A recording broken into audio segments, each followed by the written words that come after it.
3 मई 1999 को LOC पर पाकिस्तान की तरफ से घुसपैठ हुई, जिसकी जानकारी वहां के एक चरवाहे ने भारतीय सेना को दी। भारतीय सेना ने ऑपरेशन विजय चलाया और कारगिल की पहाड़ी पर विजय प्राप्त की। भारतीय सेना ने 80,000 फीट की ऊंचाई पर जाकर लड़ाई की और पाकिस्तान के करीब 3,000 सैनिकों को मार गिराया। हालांकि इसमें भारत के भी 527 जवान शहीद हुए और 1363 जवान घायल हुए। यह जंग लगभग 60 दिनों तक चली और 60 दिनों तक कंटिन्यू जंग करने के बाद भारतीय सेना ने टाइगर, द्रास और बलाटिन की चोटी पर विजय पताका लहराई और तिरंगे की आन बान शान को बनाए रखा। इसी युद्ध में एक जाबाज योद्धा लड़ा था, लांस नायक दीपचंद प्रख्यात।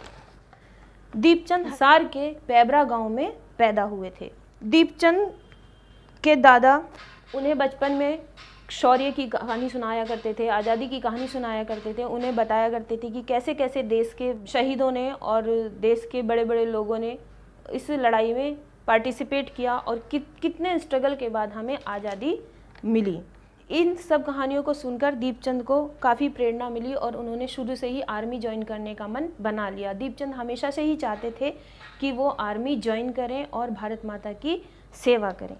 इसी के चलते 1879 में 1889 में उन्होंने लाइट रेजिमेंट को गनर के रूप में ज्वाइन किया।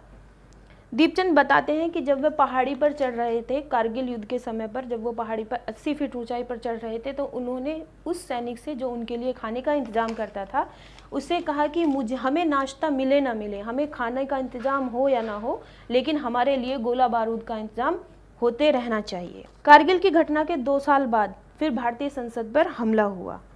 उस वक्त एक विस्फोट में दीपचंद का एक हाथ बुरी तरीके से घायल हो गया। उनके हाथों की सारी उंगलियां बुरी तरीके से जख्मी हो गई और डैमेज हो गई।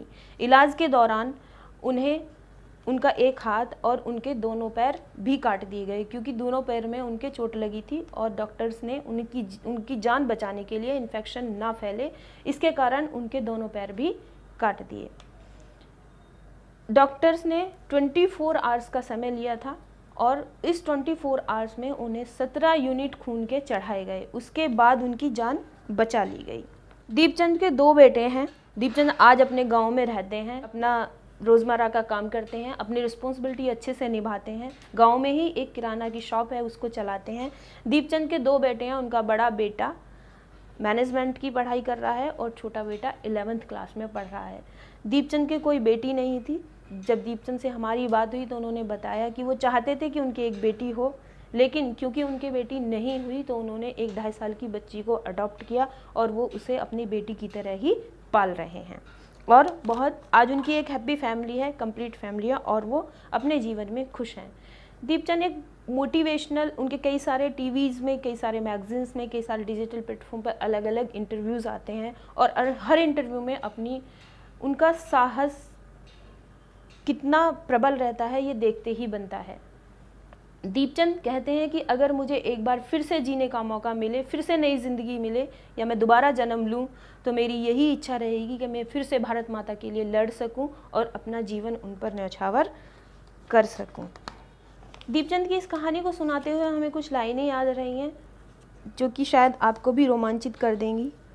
मुझे न तन चाहिए न धन चाहिए, बस अमन से भरा वतन चाहिए।